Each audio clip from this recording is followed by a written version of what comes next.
अल्हम्दुलिल्लाह नहमदुहु व नस्तईनुहु व नस्तगफिरुह व नऊज़ु बिल्लाहि मिन शुरूरि अनफुसिना व मिन सय्यिआति अअमालिना मन यहदिहिल्लाहु फला मुज़िल्ल लहु व मन युज़लिलहु फला हादिय लहु व नशहदु अन ला इलाहा इल्लल्लाहु वहदहु ला शरीका लहु व नशहदु अन्न सय्यिदना व मौलाना मुहम्मदन अब्दुहु व रसूलुहु सल्लल्लाहु अलैहि व अला आलिहि व अस्हाबिहि व अज़वाजिहि व अहलि बैतिहि व सल्लम तस्लीमन कसीरन कसीरा। अम्मा बाद व क़ाल तआला फ़िल क़ुरआनिल करीम वल फ़ुरक़ानिल हमीद अऊज़ु बिल्लाहि मिनश शैतानिर रजीम बिस्मिल्लाहिर रहमानिर रहीम इक़रा बिस्मि रब्बिकल्लज़ी ख़लक़ ख़लक़ल इंसाना मिन अलक़ इक़रा व रब्बुकल अकरम अल्लज़ी अल्लम बिल क़लम व क़ाल नबी सल्लल्लाहु अलैहि वसल्लम तलबुल इल्मि फ़रीज़तुन अला कुल्लि मुस्लिम व क़ाल फ़ी मौज़िइन आख़र मन सलक तरीक़न यल्तमिसु बिही इल्मन सहलल्लाहु लहु तरीक़न इलल जन्नह व क़ाल अलैहि सलातु वस्सलाम खैरुकुम मन तअल्लमल क़ुरआन व अल्लम। सदक़ल्लाहुल अज़ीम। मैं नूर के तड़के में जिस वक्त उठा सोकर अल्लाह की रहमत के दरवाजे खुले पाए, आती थी सदा पे हम जो मांगने वाला हो, हाथ अपने अकीदत से आगे मेरे फैलाए। जो रिस्क का तालिब हो मैं रिस्क उसे दूंगा, जो तालिब जन्नत हो जन्नत की तलब लाए। जिसको गुनाहों से बख्शिश की तमन्ना हो, वो अपने गुनाहों की कसरत से न घबराए। वो माइल तौबा हो मैं माइल बख्शिश हूँ, मैं रहम से बख्शूंगा वो शर्म से पछताए। वो किश्ते तलब बोए मैं बारिश रहमत हूँ, मैं देख नहीं सकता खेती कोई मुरझाए। ये सुन के हुए जारी आँखों से मेरी आंसू, किस्मत है मोहब्बत में रोना जिसे मिल जाए। आकाए गदा परवर साइल हूँ तेरे दर पर, मैं और तो क्या मांगूं बस तू मुझे मिल जाए। सदर मोहतरम, हाज़रीन इकराम, स्टेज पर जलवा फरोज़ हमारे मुशफ़िक़ मुहतरम, हमारे वालिद मोहतरम और हमारे अज़ीज़ साथी हज़रत मौलाना इरशाद साहब और दीगर उलमा, पर्दानशी हमारी माएँ बहनें, दूर दराज का सफ़र करके आए हुए हमारे मुअज़्ज़ज़ मेहमानान किराम, मैं सबसे पहले उन हज़रात से जो कि मेरे सामने पिंडाल के बाहर खड़े हुए हैं, मैं उनसे गुजारिश करूंगा कि तमाम ही हज़रात जलसेगाह के अंदर तशरीफ़ ले आएँ, पंडाल के अंदर तशरीफ़ ले आएँ। चूँकि वो नहीं समझ पाते कि इसको बनाने में, इसको संवारने में कितनी मेहनत लगी है, कितनी काविशों और कितनी मेहनतों के बाद में आज ये रात सजाई गई है। मैं उन हज़रात से दरख्वास्त करूँगा और जो हमारे गांव के महल्ले के जो अजीज़ साथी हैं, मैं उनसे कहूँगा कि उन तमाम लोगों को पिंडाल के अंदर लाया जाए। मैं एक बात कहूँ मज़ाह के तौर पर कि ये जो मर्द बाहर खड़े हुए हैं पिंडाल के बाहर, इनसे अच्छी वो औरतें हैं जो पिंडाल में बैठी हैं। ये रास्ता औरतों का है, मर्द वहां क्यों खड़े हैं? मर्द अपनी जगह पे आ जाएं। उनके लिए गद्दे डाले गए हैं, दरी बिछाई गई है, आप आए अंदर बैठ करके समाअत करें। चलिए खैर, मैंने आप हजरात के सामने मैं थोड़ा सा मुख्तसर बयान करूंगा, जो कि मैं जुमे में बयान करता रहता हूं, बस उतना ही वक्त लूंगा, बस इतना रहेगा कि मैं जुमा नहीं पढ़ाऊंगा। मैंने आप हजरात के सामने कुरान पाक की एक आयत तिलावत फरमाई, चंद आयतें, और नबी पाक सल्लल्लाहु अलैहि वसल्लम के बहुत सारे 2-3 हदीस पाक पेश फरमाई। मैं चूंकि इस दौर को, इस वक्त को और इस दुनिया की सियासत को और इस्लामी दुश्मन ताकतों को देख करके ये मौजू आपके सामने रख रहा हूं, और चूंकि मर्द के साथ साथ में हमारी माएं बहनें भी तशरीफ लाई हैं, मैं उन तक ये पैगाम भी पहुंचाना चाहता हूं कि ये दुनिया हमसे क्या चाहती है। ये दुश्मनान इस्लाम, ये दीगर कौमें हमसे क्या तलब कर रही हैं। मैं थोड़ी सी बात इस पर बयान करूंगा, आप हजरात इसको बगौर समाअत फरमाएं और सुनने के बाद इस पर तवज्जो भी दें। आप यहां बैठकर यह ना देखें कौन मुकर्रिर कितना अच्छा कह के गया, किसने कौन सी गुफ्तगू की, किसके अल्फाज अच्छे थे, कौन धड़िल्ले से बोल रहा था, कौन हल्के बोल रहा था। आप ये देखें उसने कौन सी पॉइंट की बात की है, आप उनको सवार करके यहां से ले जाइए, क्योंकि जलसे का नाम इस्लाह मुआशरा है और हर एक चीज का मकसद होता है। जैसे सूरज का मकसद है रोशनी को पैदा करना, दिन को निकालना। दाने को जब जमीन के अंदर डाला जाता है तो उसका मकसद होता है कि इससे अनाज निकाला जाएगा। इस जलसे का भी एक मकसद है कि इस जलसे के जरिए आप तक वो बातें पहुंचाई जाएं जो उम्मत मुस्लिमा के लिए, जो मुआशरे के लिए, जो हमारे समाज के लिए, हमारे बच्चों के लिए, हमारी बच्चियों के लिए मुफीद हों। उन बातों को बयान किया जाएगा। मैंने आप हजरात के सामने इक़रा बिस्मि रब्बिकल लज़ी वाली आयत पढ़ी। आज पूरी दुनिया के अंदर हर तरफ से जो गैर मुस्लिम, जो यहूद और नसारा, जो दुश्मनानी इस्लाम हैं,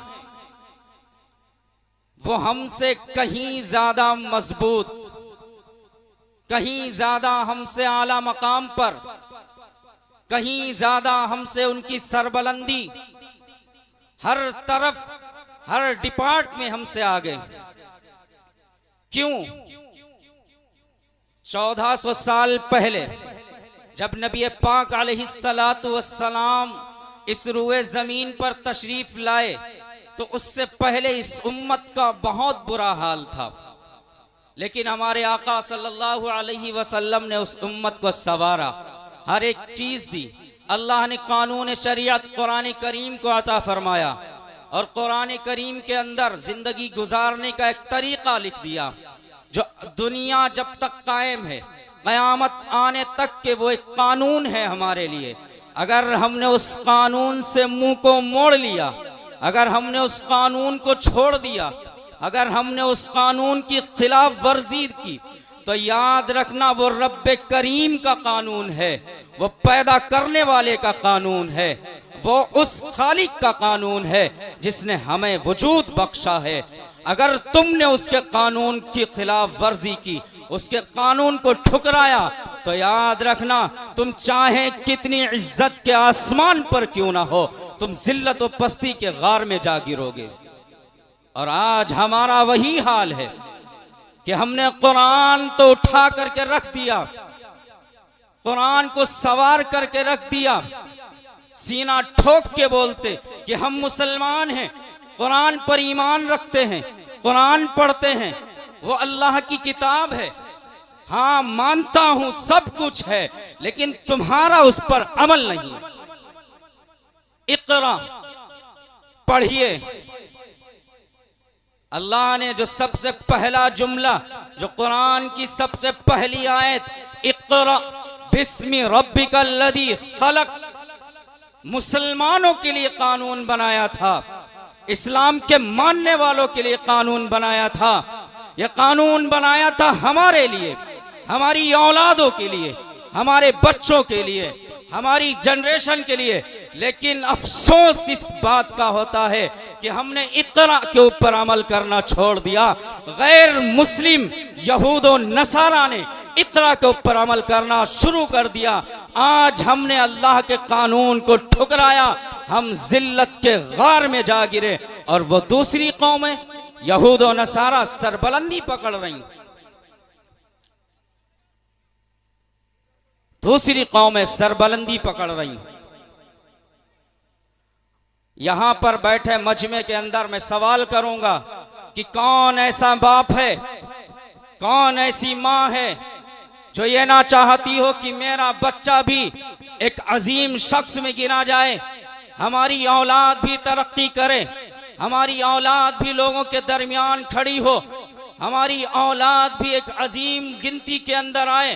कौन ऐसा बाप है? सब ये सोचते हैं कि हमारी औलाद हमारी फरमाबरदारी करे, हमारी औलाद हमारा कहना माने, हमारी औलाद ताबेदार बने, मैं जो उसको हुक्म करे, मैं जो उसको हुक्म करूं, मैं उससे जो कहूं वो एक बार में हमारा कहना मान ले। लेकिन तुम्हें पता है खराबी कहां होती है?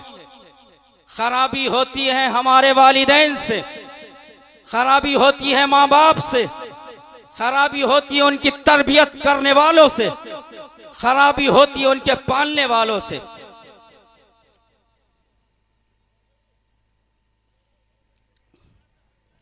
खराबी होती है घर के जो बड़े हैं, जो माँ बाप हैं, उनसे। क्यों? मैं बताता हूं। जब अल्लाह ने कुरान के अंदर फरमा दिया, कुरान के अंदर हमारे जिंदगी गुजारने का तरीका लिख दिया, माँ बाप की फरमाबरदारी लिख दी, उस्ताद की फरमाबरदारी लिख दी, लोगों से मिलना जुलना लिख दिया, हराम हलाल की तमीज लिख दी, जिंदगी गुजारने का पूरा तरीका लिख दिया।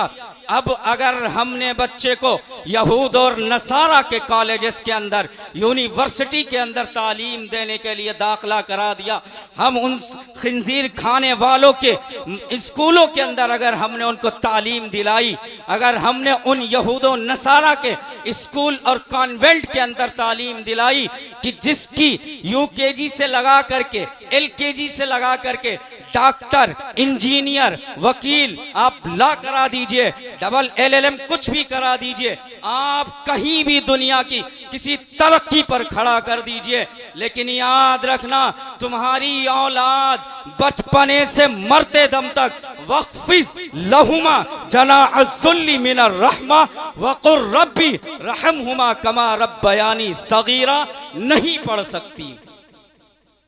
दुनिया की कोई किताब उठा लीजिए, यहूद और नसारे की कोई किताब उठा लीजिए, कॉलेज यूनिवर्सिटी की कोई किताब उठा लीजिए, कहीं नहीं लिखा होगा कि जाओ अपने माँ बाप के सामने अपने सर को झुका दो, अपने आप को जलील कर दो, अपने आप को खार कर दो।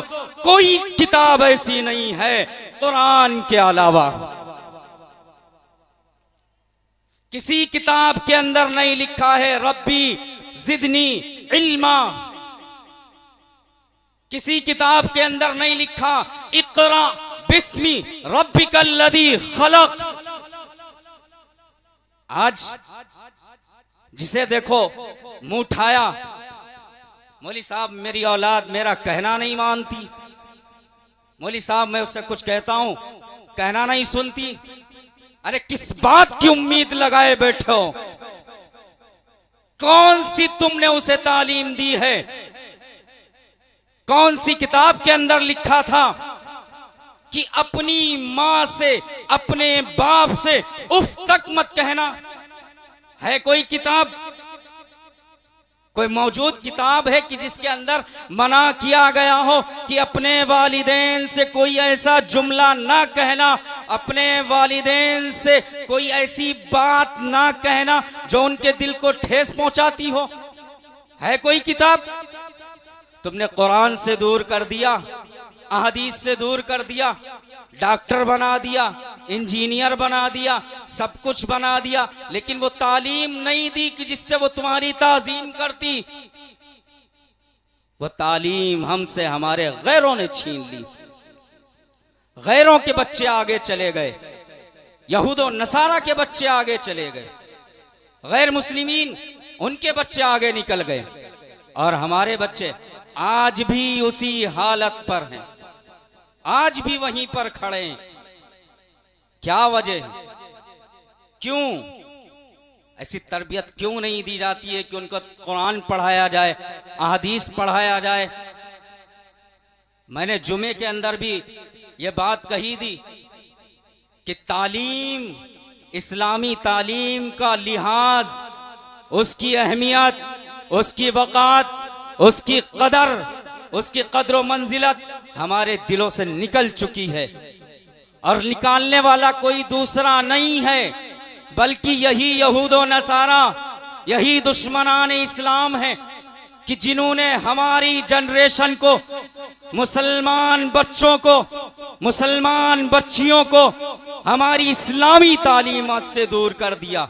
उनका मिशन यही है कि हम कुरान से दूर हो जाएं, अहदीस से दूर हो जाएं, नमाज से दूर हो जाएं, हमारे चेहरों पर दाढ़ी ना हो, हमारे सर पर टोपी ना हो, हमारे तन पर कुर्ता पैजामा ना हो, हमारा लिबास शरई ना हो। उनका मिशन यही है, और उस मिशन को आगे बढ़ाने वाले हम ही लोग हैं, इसके जिम्मेदार हम ही हैं, कोई दूसरा नहीं है। अगर एक बाप चाहे तो अपनी औलाद को पढ़ा सकती है, कुरान पढ़ा सकती है, आलिम हाफिज बना सकती है, आलिम हाफिज के साथ में डॉक्टर इंजीनियर बना सकती है, लेकिन हमारे माँ बाप ने इस बात से, इस तरफ से तवज्जो हटा ली, जिसका नतीजा यही निकल रहा है कि औलादें नाफरमान हो रही हैं, कहना नहीं मानती हैं, कुरान से दूर हैं, अहदीस से दूर हैं, नमाज से दूर हैं, रोजे से दूर हैं, हर चीज से दूर हैं। मैं अपनी माओं से कहना चाहता हूं, मैं अपनी बहनों से कहना चाहता हूं कि याद रखना, मां की गोद बच्चे का पहला मदरसा हुआ करती है। अगर बच्चे ने दुनिया के अंदर जन्म लिया है तो मां की गोद, जहां उसने 2-2.5 साल बिताए हैं, जहां उसने परवरिश पाई है, वो पहला मदरसा हुआ करती है। जैसी तरबियत दी जाएगी, जैसी बातें सुनाई जाएंगी, जैसा उसके कानों के अंदर कहा जाएगा, वही असर उस बच्चे के ऊपर पड़ेगा। इस दौर में खास करके ये जो दौर चल रहा है, ये जो सदी चल रही है, इसके अंदर बहुत सारी खराबियां आई, हर चीज के अंदर खराबी आई। कहीं हमारे सामने टेक्नोलॉजी आम कर दी जाती, कहीं हमारा नेट फास्ट कर दिया जाता, कहीं हमें फैशन के नाम पर गुमराह किया जाता, कहीं हमारे लिबास को लेकर गुमराह किया जाता। दूसरी कौमें तो ट्रायल कर रही, हमारी नस्लें उसको आम कर रही। अगर एक अंग्रेज फटी पैंट पहन ले सिर्फ ट्रायल के लिए कि देखो कैसा लगता हूं, अगर वो निकले, वो तो ट्रायल कर रहा था कि देखो कैसा लगता हूं, लेकिन इस कौम का हाल ये है कि उसको आम दिनों के अंदर पहनना शुरू कर देती। वो मैं अक्सर बयान में जुमे के अंदर कहता हूं, ये जो मूवीज और जो हमारे सामने वीडियोस आती हैं, वो रियल लाइफ होती है, उसके अंदर बनाया जाता है, उनको संवारा जाता है, उनको एक्टिंग करने के पैसे दिए जाते हैं। वो मजदूर हैं जिनको हम सुपरस्टार हीरो जिनकी हम वो नकल करते घूम रहे हैं, यूं कटिंग वो कटिंग, ये कपड़े वो कपड़े, ये शर्ट वो शर्ट, अरे वो मजदूर हैं, उनको मजदूरी मिलती है करोड़ों की, उनको बेहयाई के पैसे मिलते हैं। वो नंगा नाच यूं ही नहीं पर्दे के ऊपर नाच रहे। वो हीरोइनें जो छोटे छोटे कपड़े पहन के बड़े बड़े पर्दों के ऊपर नाच रही हैं, वो इसलिए नहीं नाच रही कि वो उनका लिबास है, वो उनकी जरूरत है, नहीं, वो उनको मजदूरी के ऊपर लाया गया है, उनको वो फैशन करने को दिया गया है। करवाने वाला कोई दूसरा नहीं, ये दुश्मनाने इस्लाम, ये यहूदो नसारा, ये मुसलमानों के दुश्मन, इस्लाम के दुश्मन, ये कर रहे हैं वो काम। आज हमारी नस्लें, आज चेयरमैन साहब के घर सुबह बैठा था, बात करने गया तो एक साहब उम्र दराज तकरीबन 60 साल 55 साल की उम्र रही होगी, तो उनके सामने बात जलसे की पहुंची तो बोले एक बयान इस पर जरूर कर देना, इस बात पर जरूर बयान करवाना कि जो हमारी बच्चियां हैं और जो हमारे मर्द हजरात हैं, जो हमारी औरतें हैं, सारे लोग गौर से सुने, मर्द भी औरतें भी, जो हमारी जनरेशन औरतों की बच्चियों की है, वो बोले साहब बूढ़े, दाढ़ी थी सफेद, टोपी लगी हुई, कुर्ता पैजामा पहने हुए, वो बोले आज हमारे घर की बच्चियां इतने इतने पैरों को खोलकर शॉर्ट कपड़े पहन करके मार्केट में घूम रही, घर से निकल नहीं, जिनको पर्दे का हुक्म दिया गया, वो नबी कि जो इस उम्मत का, इस दुनिया का, सारी कायनात का दूल्हा बना करके भेजा गया, उसकी बीवी, उनकी अज़वाज मुताहरात, उनकी बेटियों को अल्लाह रब्बुल इज़्ज़त कुरान के अंदर हुक्म दे रहा है, या अय्युहन नबिय्यु कुल्ली अज़वाजिका व बनातिका व निसाइल मुमिनीन युदनीना अलैहिन्ना मिन जलाबिबिहिन्ना, कि अपनी औरतों से, अपनी बेटियों से, बीवियों से और तमाम मुसलमानों की औरतों को इस बात का हुक्म दे दीजिए कि वो अपने ऊपर चादर लटकाए रहा करें, वो पर्दे के अंदर रहा करें। क्या जरूरत थी अल्लाह को? नहीं, ये हुक्म है कुरान का, ये शरीयत है मोहम्मद रसूलुल्लाह की।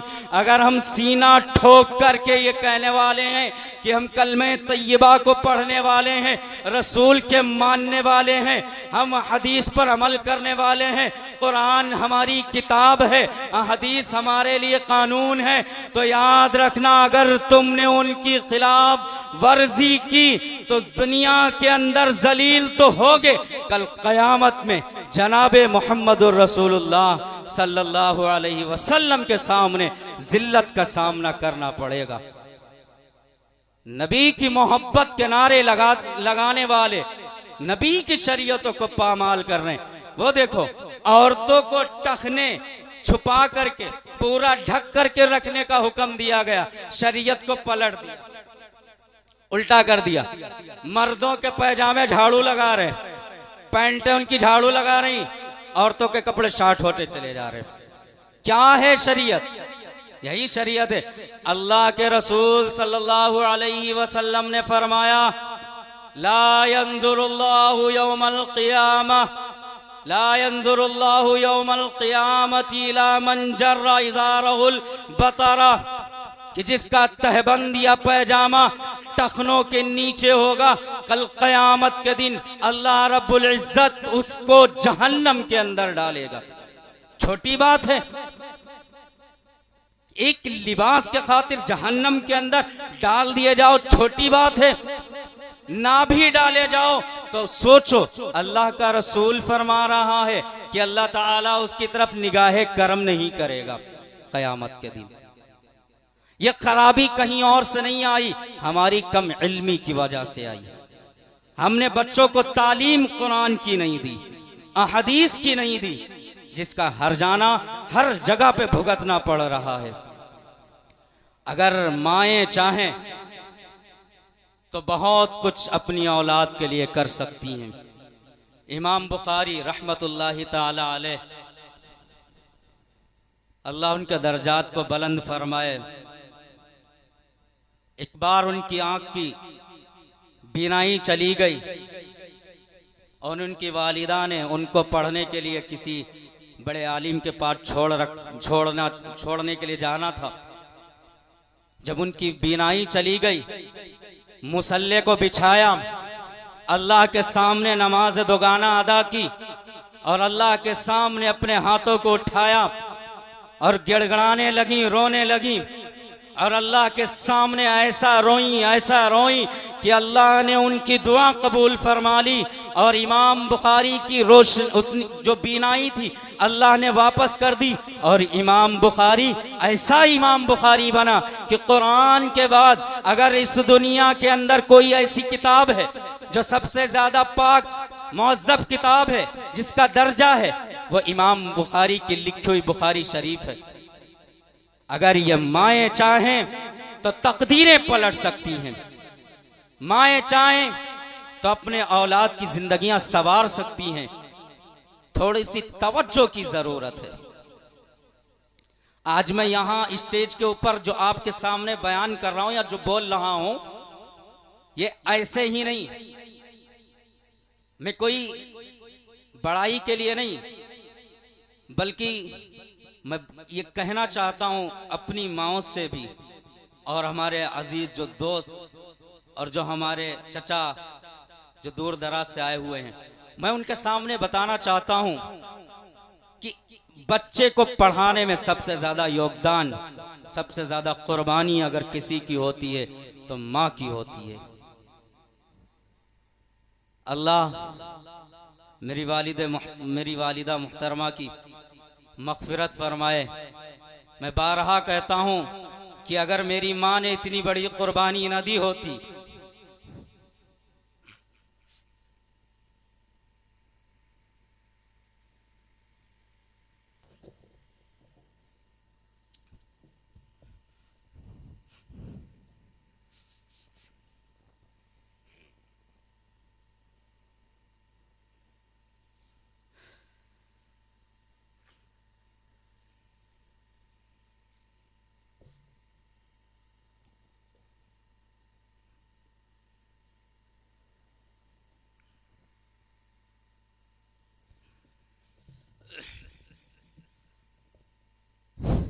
अगर मेरी माँ ने इतनी बड़ी कुर्बानी ना दी होती तो आज मैं यहाँ पर बैठने के लायक नहीं होता।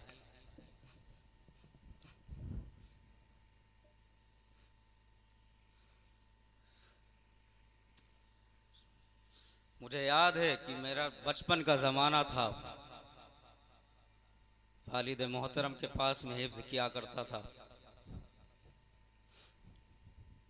एक बार घर पे गया और जाने के बाद में 2-3 दिन घर पे रहा।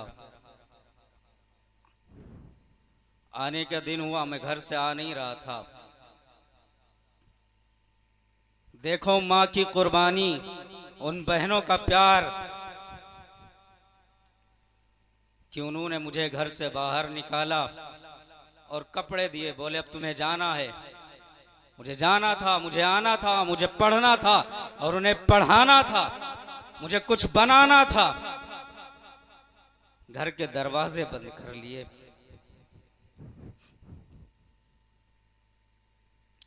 दाखिला नहीं दिया जब तक कि मैं शाहजहांपुर के अंदर अपने वालिद के पास आ नहीं गया। क्या उनको इस बात की तकलीफ नहीं होती कि जो भाई हमारे साथ जिंदगी गुजार रहा है, जो हमारी औलाद हमारे पास परवरिश पा रही है, मैं अपनी नजरों से दूर, अपनी निगाहों से ओझल, अपने वतन को छोड़ करके दूसरी जगह तालीम दिलाने के लिए भेज रहा हूं। उन्हें तकलीफ होती है, कुर्बानी देनी पड़ेगी, दिल पर पत्थर बांधने पड़ेंगे, आंखों के आंसू खुश्क करने पड़ेंगे, रोते हुए दिल को चीखते हुए कलेजे को दाबना पड़ेगा, जब जाके तुम्हारी औलाद इस लायक बनेगी कि अजीम तर इंसानों के दरमियान में उसकी इज्जत हो, उसकी वक़ात हो, वो कौम के लिए रहबरी करे, वो कौम के सामने आ करके अहादीस को सुनाए, कुरान को सुनाए। मेरे पास शिकायत आती,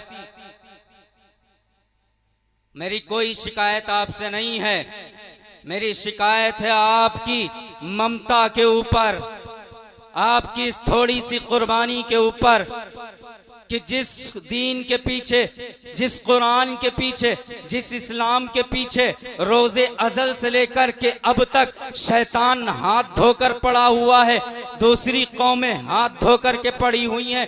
यहूद अलग मरा जा रहा, यहूदी अलग पीछा लिए हुए, नसरानी अलग पीछा लिए हुए, ये गैर मुस्लिमीन अलग से हमारे इस्लाम को दाबने की कोशिश कर रहे हैं। अरे कुछ तो वजह होगी इस कुरान के अंदर, कुछ तो बात होगी इस हदीस के अंदर।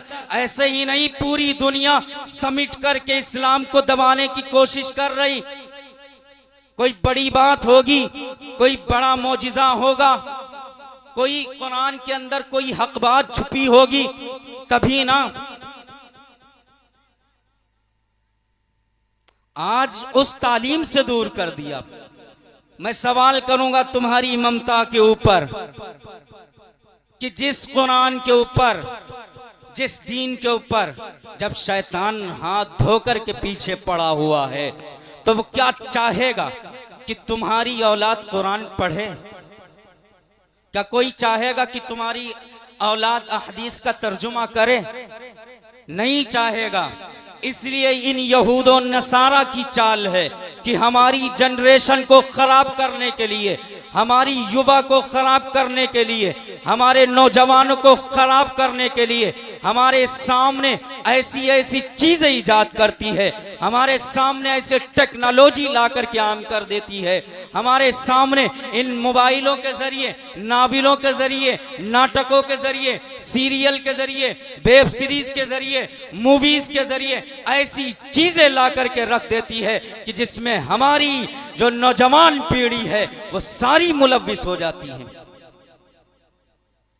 आज औरतें मर्द बनने की कोशिश कर रही, मर्द औरत बनने की कोशिश कर रहा, मर्दों के कान छिदे घूम रहे, औरत जेवर नहीं पहन रही। तुम्हारी मौतें हो जाती हैं, तुम्हारी रूहें निकल जाती हैं टखने से ऊपर पैजामा करने से। और वो माएं बहनें कि जिनको हुक्म दिया गया उनके ऊपर जर्रा बराबर भी चू नहीं रेंगती, अपने कपड़ों को शांट करते चली जा रही।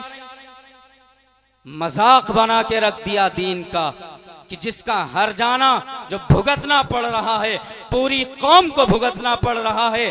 और मैं इस मंच से, इस स्टेज से और तमाम लोगों की मौजूदगी में कहना चाहता हूं कि इस बुराई का, इस गुमराही का, कुरान की नाफरमानी का, हदीस की नाफरमानी का, कुरान के कानून की खिलाफ वर्जी का हर जाना, हमारे गुनाहों का समरा अगर हमें नहीं मिल रहा है तो याद रखना वहां फलस्तीन के अंदर हमारी माएं बहनें भुगत रही।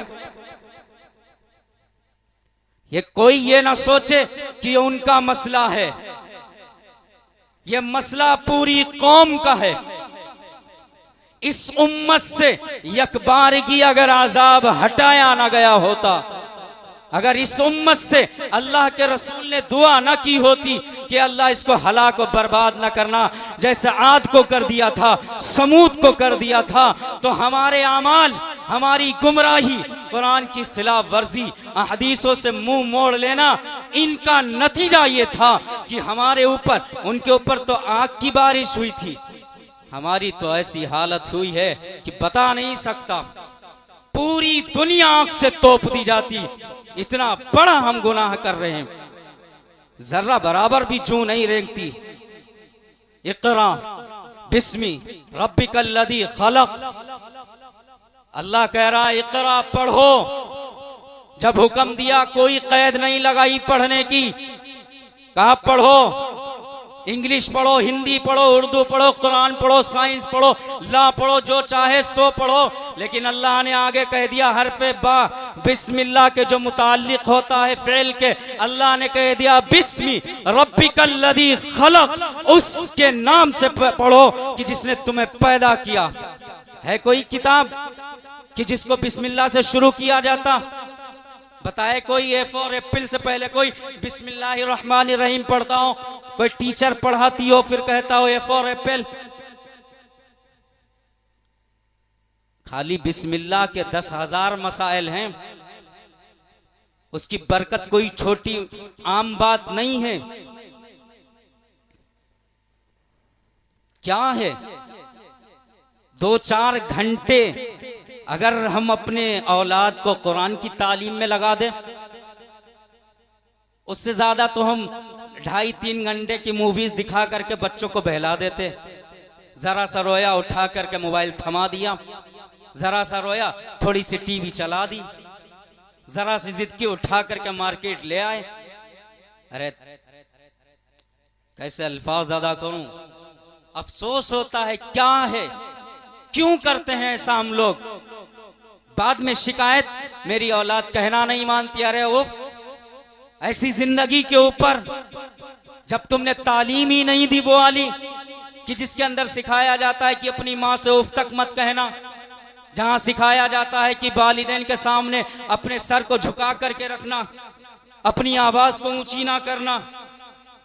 तालीम दो अंग्रेजों वाली, तालीम दो यहूदो नसारा वाली, उन खिंजीर के खाने वाली, शराब पीने वाली कौम की तालीम दिलाओ। उन ऐसी गंदी नापाक कौम की तालीम दिला करके रख दी कि जो सारी जिंदगी पैदा होने के बाद कब्र के अंदर दफन होने तक कभी साला पाक नहीं होता। उस कौम की तालीम और तवक्को उम्मीद लगाए इस बात की हमारा बेटा नमाजी हो, परहेजगार हो, आलिम साहब के पास बैठे, हमारा कहना माने। किस बात की उम्मीद, किस बात का गुरूर? अरे इसके हर जाना हमें भुगतना पड़ेगा। और भुगतो, अगर तुमने कुरान की तालीम नहीं दी। अब भी वक्त है। ये दुनिया तुम्हारी नस्लों को तबाह बर्बाद करना चाहती है। ये युवाओं को, ये नौजवानों को बर्बाद और हलाक करना चाहती है और हो रही है। जो जुल्म और सितम हर तरफ मुसलमानों के ऊपर, नौजवानों के ऊपर हो रहा है, वो सिर्फ तालीम न होने की वजह से हो रहा है। इन्हें तालीम दो, कुरान की तालीम दो, हदीस की तालीम दो। कोई किताब के बारे में अल्लाह के रसूल सल्लल्लाहु अलैहि वसल्लम ने नहीं फरमाया खैरुकुम मन तअल्लमल कुरान व अल्लम। अल्लाह के रसूल ने कुरान के बारे में फरमाया कि तुम में सबसे बेहतरीन शख्स वो है जो कुरान को सीखे और सिखलाए। और हम बेहतरीन बनाने में लगे डॉक्टर, इंजीनियर, न जाने क्या क्या पढ़ा दिया। हराम हलाल की तमीज हुई नहीं, क्योंकि हराम और हलाल की बात तो कुरान में लिखी थी, अहदीस में लिखी थी। डॉक्टर बन गया, इंजीनियर बन गया, चेंबर में बैठा है, वकील है, मुकदमा आया, लिपट जाता 500 में, 15,000 मांग रहा है, रखो 14,500 हराम के। खाक दुआ कबूल होगी तुम्हारी, तुम्हारी पूरा पूरा परिवार तुम्हारा हराम से तुपा हुआ। दुआएं कबूल करवाने के लिए मौली साहब, दुआएं कबूल करवाने के लिए आलिम साहब, दुआओं के लिए इमाम साहब। अरे अपनी नस्लों को ऐसा बनाओ कि एक बार अल्लाह के सामने मुसल्ला बिछाएं, एक बार अल्लाह के सामने नमाज दोगाना पढ़ें, अल्लाह के सामने अपने हाथों को उठाएं, गिड़गिड़ाएं, रोएं और उनकी दुआ सट से कबूल हो जाए। इधर वो मुसल्ला न छोड़े, उधर तुम्हारी मुराद पूरी हो जाए। क्यों नहीं बनाते? क्या हो जाता? मैं सिर्फ इतना ही कहूंगा, ज्यादा वक्त लेने नहीं बैठा था। मैं सिर्फ इतना पैगाम दूंगा कि अब भी वक्त है, अब भी वक्त है, अब भी वक्त है। अगर हमने अपनी नस्लों का रुख मोड़ दिया, अपने नौजवानों का रुख मोड़ दिया, अपने बच्चों की तरबियत सुधार ली, तो आने वाली नस्लें हमारी इज्जत और सरबलंदी हासिल कर सकती हैं। वरना याद रखना, जिस तरीके से हमारी जिंदगी गुजर रही है, खुदा ना करे, अल्लाह ना करे ऐसा हो कि हम उसी में लगे रहें, वही चीज अपनाते रहें जो दूसरे कौमें कर रही हैं। उसी के ऊपर अमल करते रहें जो दूसरी कौमें कर रही हैं, तो यकीन जानो हमारी नस्लें तबाह बर्बाद हो जाएंगी आने वाले वक्त में।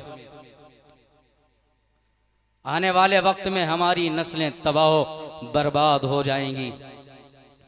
थोड़ा सा वक्त निकाल करके अपने बच्चों को कुरान की तालीम ज़रूर देना, अहदीस की तालीम ज़रूर देना। अल्लाह के रसूल सल्लल्लाहु अलैहि वसल्लम की एक हदीस है, मैं उसे पढ़कर और उसका सरसरा तर्जुमा बता करके अपनी जगह चला जाऊंगा, क्योंकि बाज़ जो दीगर उलमा इकराम हैं जिनके खुसूसी बयानात हैं वो तशरीफ़ ला चुके हैं। अल्लाह के रसूल ने फरमाया, इदा मातल इंसान इनक़ता अन्हु अमलुहु इल्ला मिन सलासतिन इल्ला मिन सदक़तिन जारियतिन औ इल्मिन युन्तफ़उ बिही औ वलदिन सालिहिन यदउ लहू।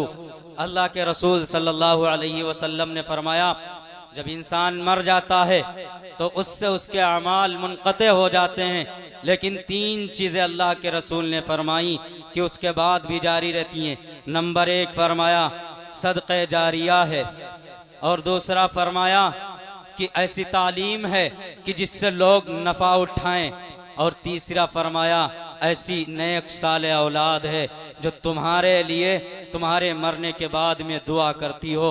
अगर हमने कुरान से दूर रखा, अहदीस से दूर रखा, इस्लाम की तालीम से दूर रखा, न तुम्हारी औलाद नफ़ा बख्श होगी, न तुम्हारे मरने के बाद में ईसाले सवाब करने वाला कोई नहीं होगा। फिर तुम वही करोगे जो अभी तक करते चले आए हो। 15 बुलाओगे, उसके बाद 2-2 पकड़ाओगे, दुआ करवाओगी, उसके दुआ करवाओगे, फिर अम्मा को बख्शवाओगे, अब्बा को बख्शवाओगे और अहबाब को बख्शवाओगे। नहीं, ऐसा बनाओ कि तुम्हारी औलाद तुम्हारे लिए दुआ करे, तुम्हारी औलाद तड़पे अपनी माँ के लिए, अपने बाप के लिए, अपने भाई के लिए, खुद अपनी जिंदगी के लिए। अभी वक्त है, अभी वक्त है। मैं बस इतना ही कहूँगा, यही पैगाम था। आप हजरात से मेरी फिर से एक बार दरख्वास्त है, जो इधर खड़े हुए हैं, मैं चला जाऊंगा, बाद में ऐलान नहीं हो पाएगा। आप लोग पिंडाल के अंदर आ जाएं। सर्दी की वजह से पिंडाल लगवाया था और हमारा पैसा भी वेस्ट हो रहा, हमारी मेहनत भी जा रही। कितनी मेहनत लगी उनसे पूछो, जिन्होंने ये काम किया है, जिन्होंने ये महफिल सजाई है, सवारी है। एक बात और कहूँगा कि जो हमारे हजरात इसमें जिन्होंने बड़ी मेहनत और मशक्क़त की, बाद हमारे नौजवान साथी यहाँ मौजूद हैं और बाज़ जा चुके हैं अपने कारोबार के लिए शहर, दूसरे शहर। उनकी बहुत तमन्ना थी कि अपने गांव का जलसा देखें, उनकी कोशिश थी कि मैं यहाँ हाजिर रहूँगा, लेकिन ये कैमरे के ज़रिए लाइव चल रहा है तो उनको इत्तला दी जा चुकी है। वो लोग अपने मोबाइलों के अंदर या जो भी तरीक़ा अपना रहे हों वो लाइव इसको देख रहे हैं। तो मैं गांव वालों से ये भी कहूँगा कि इस तरीक़े से कोई ना पेश आए कि दूसरे लोगों को तकलीफ़ हो। ये हर जगह देखा जा रहा है, आप लोग यहाँ आकर के बैठ जाएं, उनकी मेहनतें हैं, उन्हें तकलीफ़ पहुँचेगी। वाखिरु दावाना अनिल हम्दुलिल्लाहि रब्बिल आलमीन। माहो खुर्शीद के असरार समझ लेते हम, माहो खुर्शीद के असरार समझ लेते हम। ये भी मुमकिन था सितारों का सफ़र कर लेते।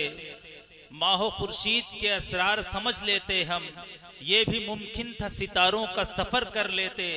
हमने कुरान का मफहूम न समझा वरना, हमने कुरान का मफहूम न समझा वरना हम बैक वक्त कई मंजिलें सर कर लेते। माशाअल्लाह, अभी कुछ इसी अंदाज से हमारे हर दिल अजीज दोस्त अमीर हजरत मौलाना अमीर हमजा साहब बयान फरमा रहे थे। अब आइए, वक्त की किल्लत इस बात की इजाज़त नहीं देती कि कलाम को बहुत तूल दिया जाए।